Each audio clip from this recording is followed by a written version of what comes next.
Okay, so I'm here with the Big Melons Little Water update. So basically, I've been watering my watermelon plants to a minimal level by utilizing bioorganic mulching methods. Basically, mulching my plants with living materials that also contain water. So, and then also creating a canopy around the bed to have to minimize the amount of water that I have to apply to my garden on a daily basis. So as I check the signs on this Charleston Grey here, it's umbilical. It has a small drying point right here. I'm sure the camera, I'm not sure how well it's showing on the camera, but it's super small, so it's beginning to dry, but as you can see, it's not popping off, so the Charleston's not quite ready yet. Here's a melon I'm unfamiliar with at this point. I'm not sure if it's a Congo or a black diamond. Another Jubilee forming. Another Charleston Grey. Check him out. This is the smallest and newest Charleston Grey I've attached. Oh, and it looks like it has some, you can see the umbilical here is drying out heavily. And then you can see this melon is actually turning gray. It has ribs on it. So you ripened up pretty fast, didn't you? If we go all the way up to here, we can see the umbilical or the tendril is dried out. So, I mean, this melon could be considered ready by looking at that.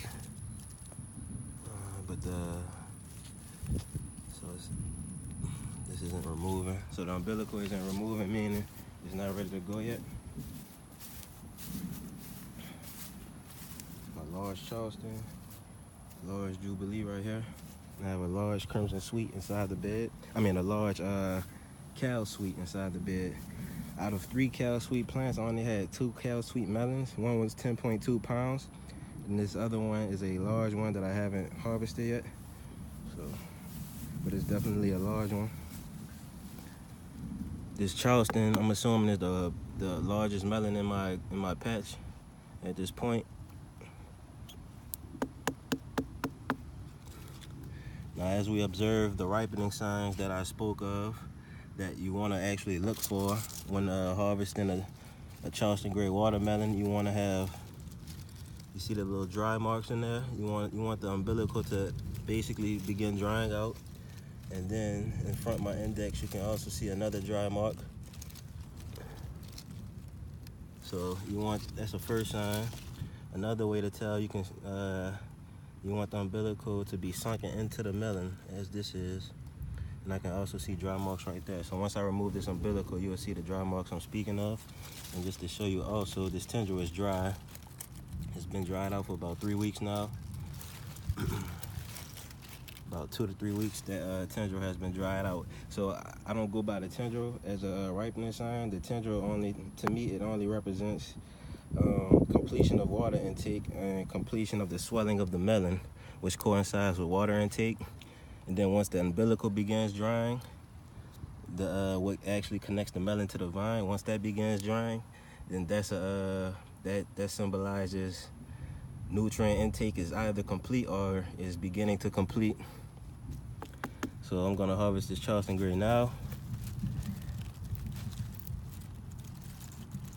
All right, and that came right off. See how easy that was?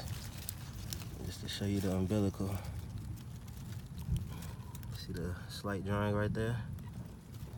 All right, this is the biggest melon of my patch. So I will not be raising this with one hand. So one moment, please.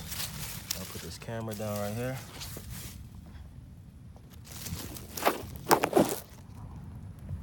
I just sit it right here, right behind the Charleston, guys.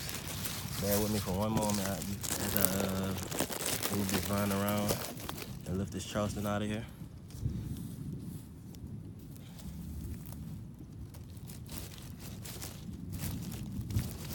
Yeah, actually, I'm gonna have to move the camera out. It's blocking my path. Put the camera about right here. One moment, guys. One moment. Okay. Oh yeah, you're heavy.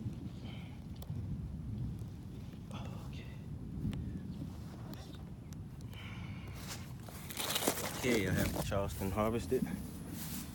I want to show when the melons, when they sit here, they some type of fungal growth or whatever that is. It's happened already once, but the melon is clean, and take this off. So you can see the type of plant material I have, some type of wood chip. Throw that back in there. I'm just gonna wipe this off.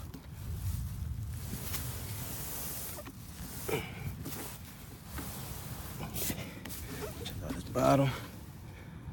I say that's a nice creamy yellowish bottom. All right. Just for hand comparison, just the front of the melon here. So it's a large Charleston Grey. So let's check girth comparison. So yeah, guys, it's big melons, little water. And you can see the grayish tone along the Charleston, which symbolizes ripeness. And I assume that's why they call it Charleston Grey, because of the grayish tone that it takes on. All right, guys. So I'm gonna go get this weighed up, and I'll do a separate video on it. I also have the largest crimson sweet of my patch that I harvested still inside, and I'll put those side by side, and I'll do comparisons of them. So I'm expecting this guy to be 30 plus pounds, guys, at least 35 pounds. All right, thank you.